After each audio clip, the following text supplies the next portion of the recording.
তাকে নিযুক্ত করেছিলেন আমেনা যেন কোনো ভুল কদম না ওঠায়। এই ঘটনা আছে বর্ষণ। আমেনা যেন কোথায় না যায়, মাথার কাপড় যেন না পড়ে, আমেনা যেন বেহুরমতি না হয়, অর্থাৎ বেপরদা যেন না হয়, আমেনার চরিত্র যেন কোনো কলঙ্কের দাগ না লাগে। এই পূর্ণাঙ্গ দায়িত্ব ছিল হযরত রূহুল কুদুস ফেরেশতা জিবরিল আমিন আলাইহিস সালামের উপরে। যদি বলে তারপরে বিবাহ হলে আমি দিকে যাচ্ছি না, এবার ছোট নিয়ে আসি সময় অনুযায়ী আমার জিনিসটা শেষ করতে হবে। শুনে আব্দুল্লাহ ইন্তেকাল করেছে, আমি ওখান থেকে ঘটনা আপনাকে একটা পাঠ নিয়ে যাই। আব্দুল্লাহ ইন্তেকাল করেছে, আমিনার গর্ভে মুহাম্মদুর রাসূলুল্লাহ এসেছে। আব্দুল্লাহ ইন্তেকাল করেছে, আমিনার গর্ভে রাসূলুল্লাহ এসেছে। আর গোটা মক্কার জমিনটা সুঘ্রাণ আর সুঘ্রাণ, জান্নাতি সুগন্ধ সুঘ্রাণ এত পরিমাণে মোহিত হয়েছে যে মক্কার প্রত্যেকটি পাহাড়, যত পাহাড় আছে, মরুভূমি আছে, সব চোখকে গোটা মক্কাটা যেন শুধুমাত্র একটা সুন্দর জান্নাতি সুঘ্রাণ একটা মানুষকে মোহিত করে দিয়েছে। সকলের একই আলোচনা, এই সুঘ্রাণটা আসে কোথা থেকে? তো মানুষ তালাশ করে খোঁজ পেল খানায় কাবার যিনি মুতাওয়াল্লি অর্থাৎ আব্দুল মুত্তালিব, তার ছোট ভাই আব্দুল্লাহ, তার তিনি মারা গিয়েছিলেন, ইন্তেকাল করেছেন। তার বিবি আমেনা বিধবা বউ, সেই আমেনা এত সুন্দর খুশবু মাখে, সেই আমেনা এত সুন্দর শুনে নেবেন খুশবু মাখে। হাদিসের মূল ইবারতে এসেছে আমেনা কিন্তু খুশবু মাখতো না। আপনারা এটাও জানা উচিত, মায়েরও জানা উচিত, জাহিলিয়াতের যুগে নিয়ম ছিল বিধবা মহিলা এক তো ঘর থেকে বার হওয়া কষ্টকর, আর দুই বিধবার ক্ষমতা ছিল না গায়ে একটু ভালো করে খুশবু মেখে দেওয়া। কথা বুঝতে পারছেন? গায়ে খুশবু মাখার অধিকার কোনো আরবিয়াতের জাহিলিয়াতের যুগে কোনো মহিলা ছিল না। তো আমিনার গান থেকে খুশবু যেখানে যায় আব্দুল মুত্তালিবের ঘিরে ধরে লোক, তোমার বিধবা বৌমা পুত্রবধূ, তার কাছ থেকে এত দাবি আমাদের রীতির খেলাফ চলে যাচ্ছে। তো এক তারিখে খুব চিন্তা ভাবনা করে আব্দুল মুত্তালিব চিন্তা করলো, তাই এটা একটা ভাবনার বিষয়, এটাও ভাবনার বিষয়। আমার ঘরের থেকে আমেনা তো বিধবা, আমেনাকে এত সুন্দর এত দারুণ খুশবু দেয়। এক তারিখে আব্দুল মুত্তালিব তার বিবির কাছে গিয়ে বলছে, বিবি একটা কথা বলো বলছিলাম। কি বলে? তো একটু আমেনাকে জিজ্ঞাসা করে, বেটি তুই তো বিধবা, জানিস আদবের নিয়ম জানিস, নাক কান কাটা গেল আমার, আমি আব্দুল মুত্তালিব ঘর থেকে রাস্তায় বার হতে পারি না, হাটে বাজারে মাঠে যেখানে যাই, কাছ থেকে নিয়ে মাজান্না বাজার যেখানেই যাই না কেন মানুষ আমাকে ঘিরে ধরে, আব্দুল মুত্তালিব তোমার ঘরে তোমার একটা বিবি আছে, তোমার পুত্র বধূ আছে, স্বামী হারা, এত সুন্দর সুঘ্রাণ থেকে কেড়ে, বাজারের নামটা কি, কোন দোকান থেকে, মাজান্না থেকে কেড়ে, কোন জায়গা থেকে কেড়ে।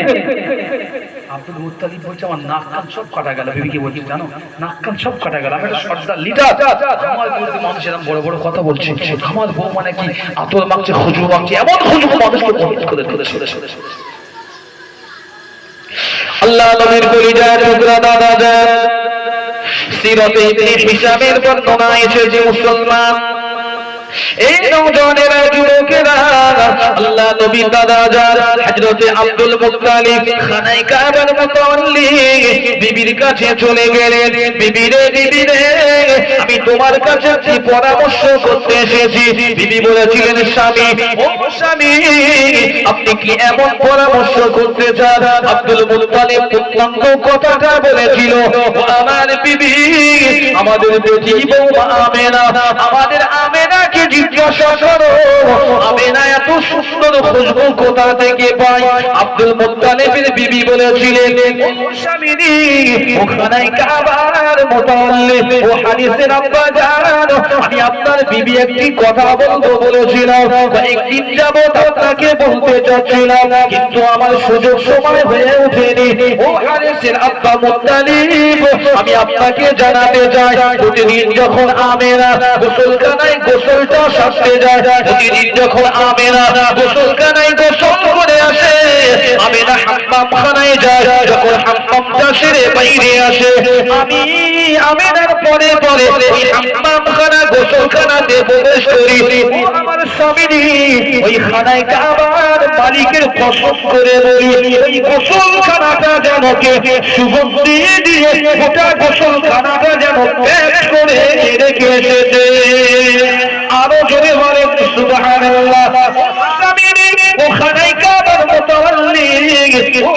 হযরত আব্দুল মুত্তালিব আমি নিজে কয়েকদিন বলবো বলেছিলাম, আপনাকে বলার সুযোগটা হয়ে ওঠেনি। আমি নিজেও অবাক হয়ে যাই।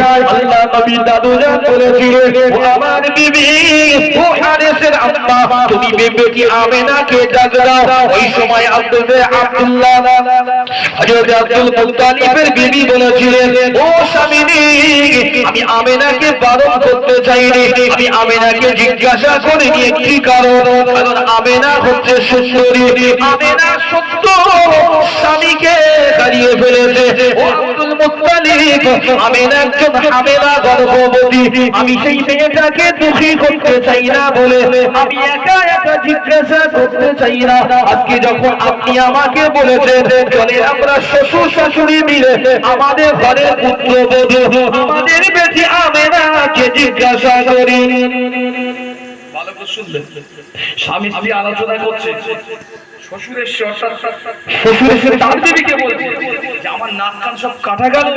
হাদিসের মা, আমি যে কুরাইশদের একটা লিডার সর্দার, মানুষ আমাদের কাছে ছুটছে যে আরবের নিয়ম, চিরচরিত নিয়ম হচ্ছে বিধবা কোনো পুত্রবধূ কোনদিন গায়ে খুশবু ব্যবহার করতে পারে না।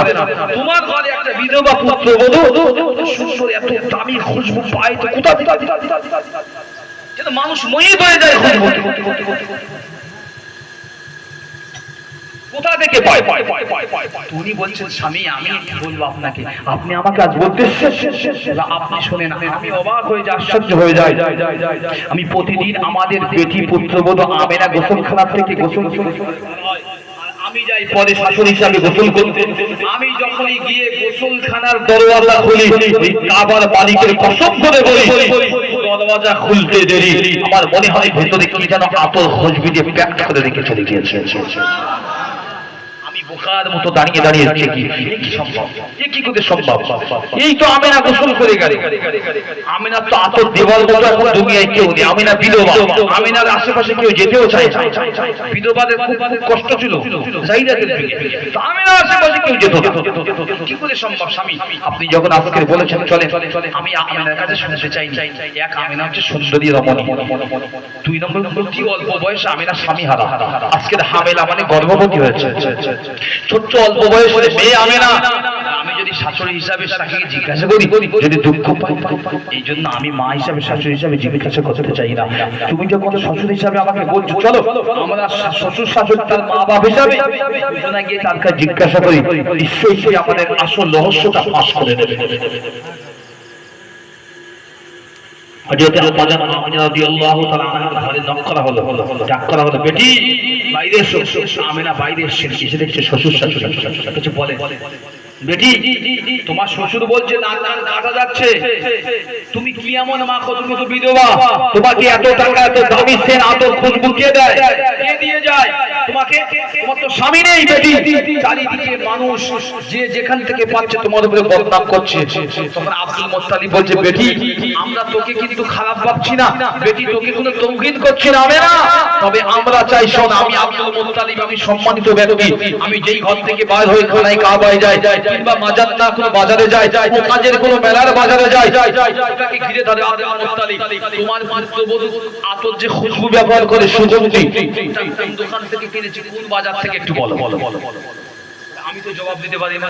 কি করে জবাব দেব? আমি নিজেই জানি না মা, এই জন্য তোর কাছে এসেছি আজকে, অন্য কোনো কিছু না। তুই আমাকে একটু বল তো এটা কোথা থেকে ঘটছে?